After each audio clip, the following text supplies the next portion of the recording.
There are places on this earth that exist beyond the reach of clocks. Yemen is one of them.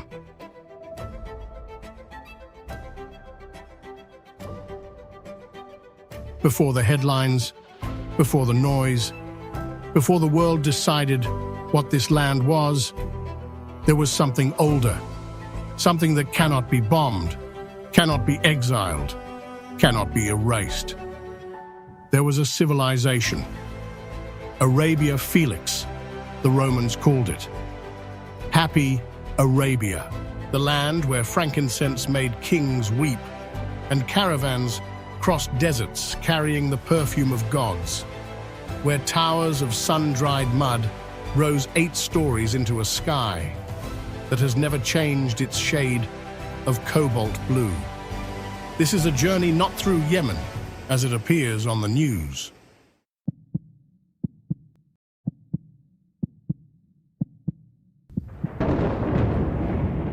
But as it has always been, a place where the mountains fold inward like a prayer, where children learn to walk on cliff edges before they learn to read, where a man does not meet his bride's face until the moment she becomes his wife.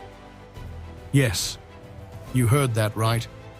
In some of Yemen's most remote highland villages, a groom sees his wife's face for the very first time, only after the wedding ceremony is complete.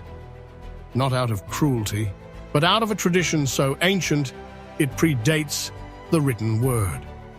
A tradition built on trust, on family, on a faith in something larger than the individual moment. That is Yemen, a land where mystery is not a problem to be solved, it is a way of life.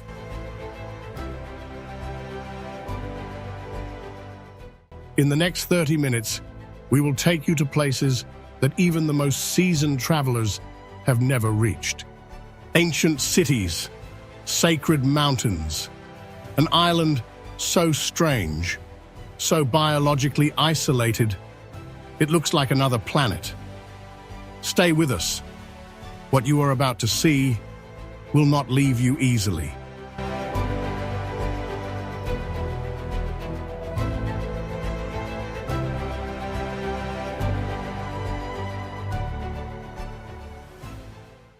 If this kind of travel speaks to you, the kind that goes beneath the surface, beyond the resort and the itinerary, you may want to stay close to this channel. There's a subscribe button somewhere on your screen. We'll be waiting for you on the other side.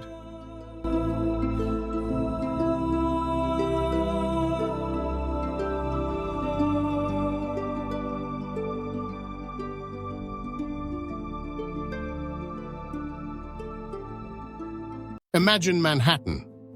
Now, strip away the steel, the glass, the electricity, the centuries of industrial revolution. What remains, if you build it with mud and patience and 500 years of engineering wisdom, is Shibam. This walled city in the Hadramaut Valley has been called the world's first skyscraper city. Its towers rise 8, 9, 10 stories, all made of sun-dried mud brick, all built without a single crane, a single computer, or a single architect's license.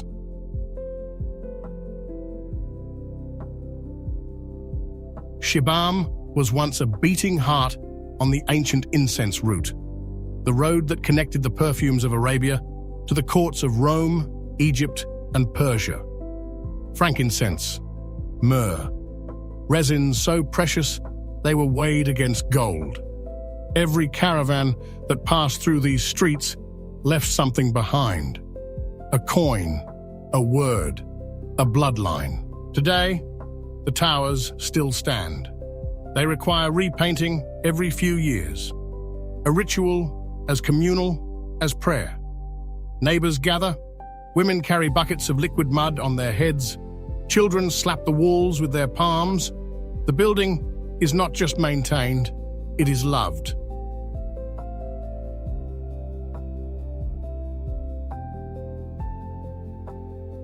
Natural insulation that no modern air conditioning unit can replicate. The thick mud walls absorb the desert heat by day and release it slowly through the night, keeping the interiors cool in summer, warm in winter. For those dreaming of a life lived in harmony with the land, Shibam is a master class. This is not a ruin. This is not a museum. This is a home.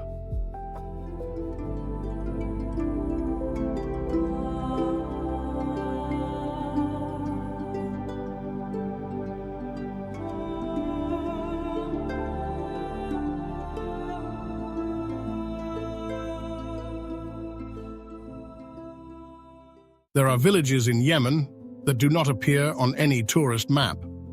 That is not because they are difficult to find, it is because the world simply has not caught up with them yet. Wadi al-Azil, Al-Hajara, Al-Hajarin. Names that feel like incantations. These are cliffside villages, communities built not beside mountains, but inside them. The stone homes grow directly from the rock face, their facades blending so perfectly with the granite that from a distance, you cannot tell where the cliff ends and the house begins.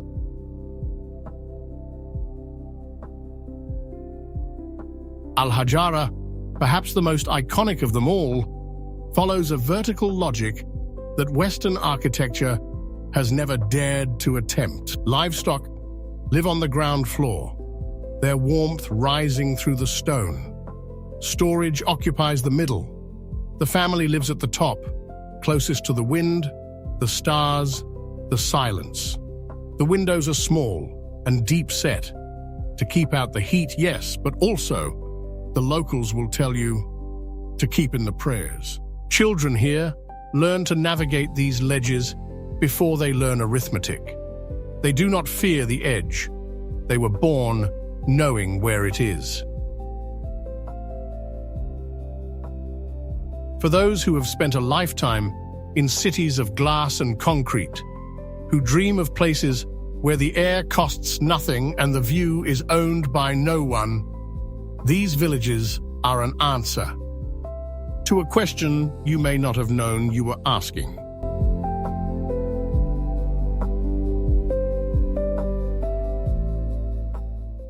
On the slopes of Jabal Sabir, above the ancient city of Taiz, 2,000 years of agriculture have been written into the earth itself.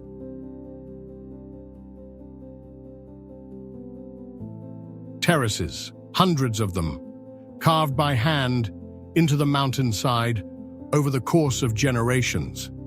Each one fed by an aqueduct system so elegant, so precisely calibrated, that it still functions today without a single mechanical pump.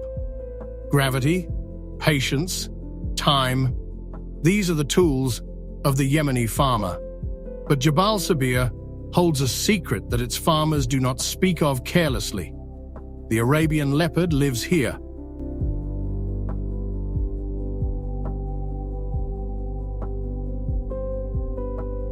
One of the rarest big cats on Earth, a ghost of the mountains. The locals do not see it as a threat. They see it as a guardian, a spiritual presence as old as the terraces themselves. When a leopard is spotted, it is not cause for alarm. It is cause for reverence.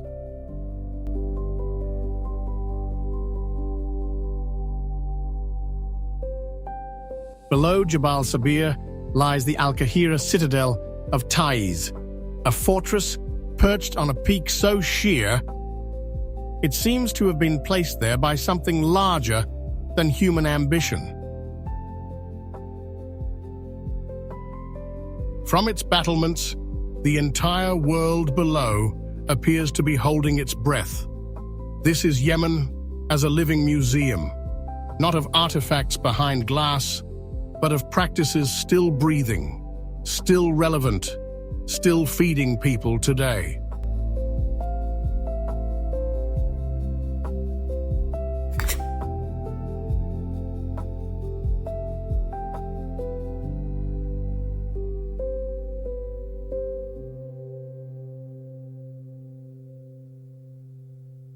No city on earth looks quite like the old city of Sana'a.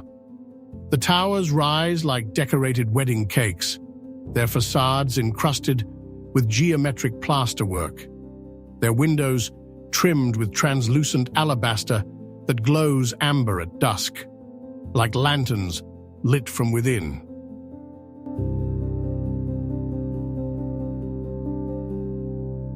The effect is not architectural, it is confectionery. Gingerbread made of stone and prayer. Sana'a has been continuously inhabited for more than 2,500 years. It is one of the oldest cities in the world. Walking its streets is not like visiting history. It is like being absorbed by it. Each alley, a sentence, each carved door, a paragraph in a story that has never stopped being written. The Al Saleh Mosque rises from the city's edge, a statement of modern ambition in dialogue with ancient faith. Its 6 minarets can be seen from nearly every rooftop in the capital, and just outside the city, balanced on a rock the size of a small island, stands Dar al-Hajjah.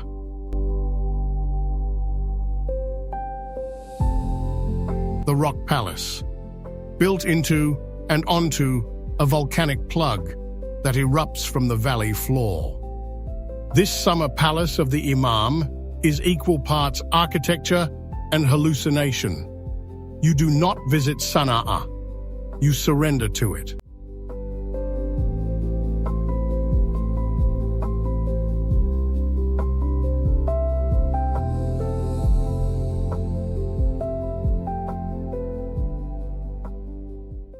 Marib.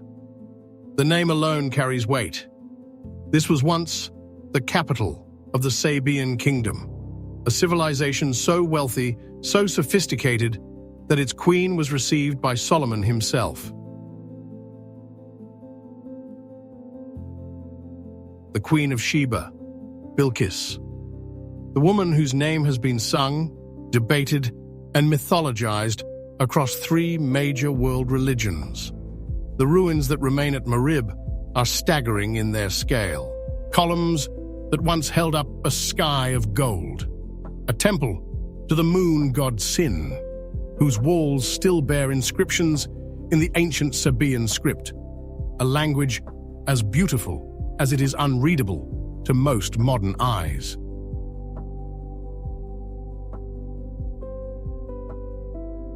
But perhaps the greatest engineering achievement of the ancient world, that most people have never heard of, lies nearby.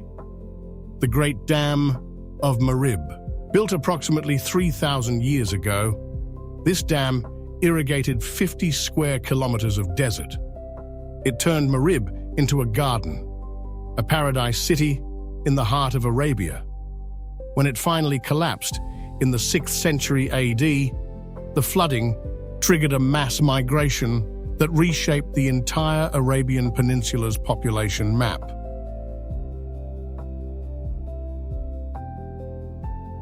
For lovers of history, for those who seek the kind of travel that rewrites what they thought they knew about human civilization, Marib is not a detour. It is the destination.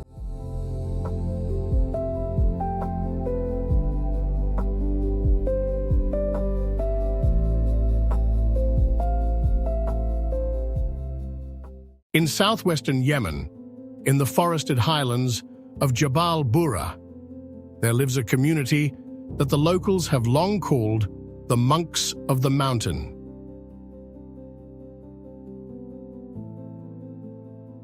They are not human.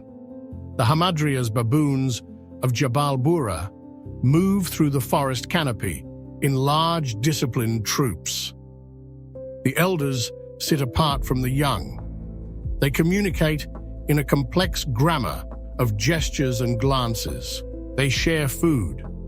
They mourn their dead. The villagers who share this mountain with them do not hunt them, do not trap them. They leave offerings of fruit at the forest's edge, not out of superstition, but out of a relationship so ancient It has no recorded beginning.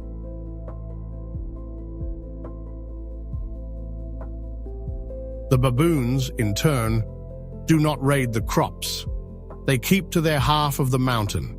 It is a coexistence that no wildlife management agency designed. It simply evolved over hundreds, perhaps thousands of years, out of mutual respect.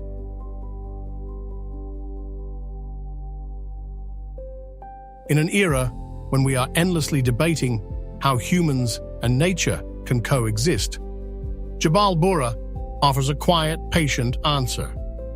You share. You leave room. You remember that you are not the only ones here.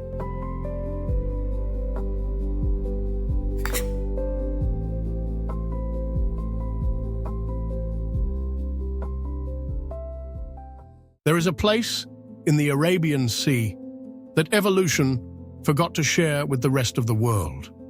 Socotra. For millions of years, this island was geographically isolated from the mainland, cut off long enough that its flora and fauna evolved along entirely different lines. The result is an island that looks, feels, and smells like nowhere else on Earth.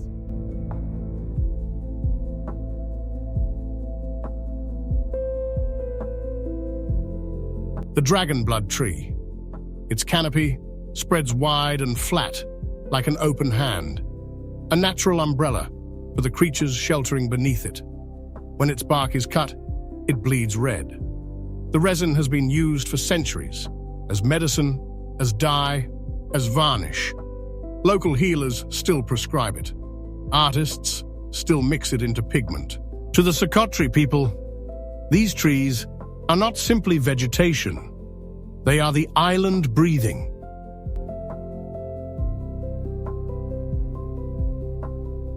The Hajia Mountains rise from Socotra's interior, the sacred spine of the island.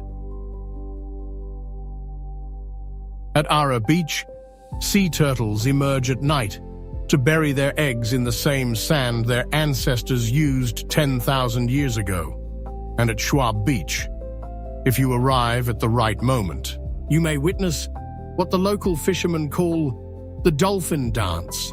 Hundreds of spinner dolphins riding the morning swells just offshore, leaping in arcs that feel less like animal behavior and more like celebration.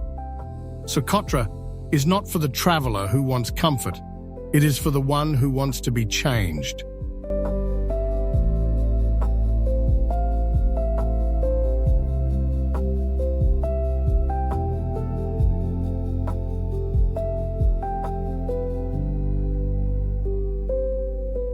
Every civilization builds something it hopes will outlast it.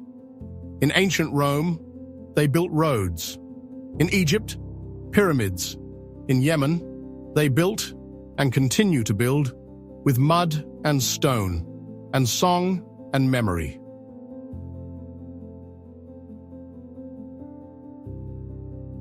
The women of Yemen sing to the moon. We do not know exactly when this tradition began. We know only that it continues.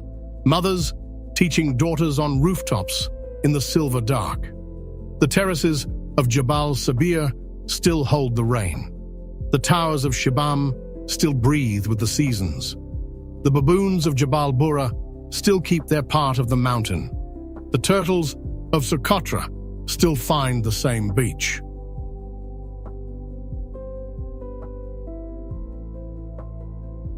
Yemen has endured things that would have broken lesser civilizations. Drought, occupation, the long, grinding cruelty of geopolitical neglect. And yet, the mud towers are repainted. The aqueducts are cleared, the weddings are sung, the prayers are said. There is a word in Arabic, Sumud. It means steadfastness, rootedness, the refusal to be moved.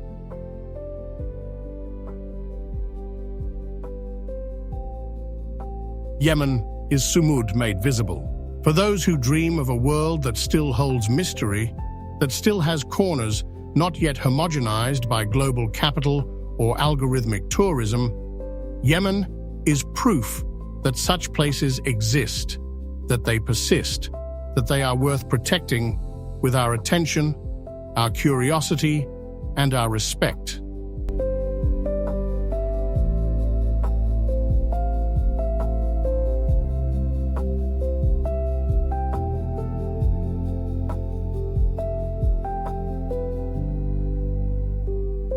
We have traveled, in these 30 minutes, across 5,000 years.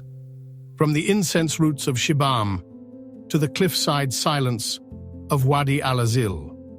From the Leopard's mountain to the Queen of Sheba's capital.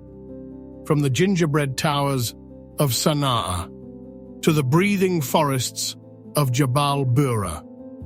From the great dam that once watered a desert to the island where the trees bleed red and the dolphins dance at dawn.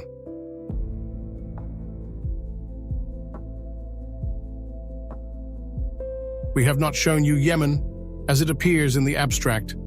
We have shown you Yemen as it is experienced, in the senses, in the spirit, in the slow, patient accumulation of wonder. This is what travel at its best can do. Not take you somewhere, but take you out of yourself.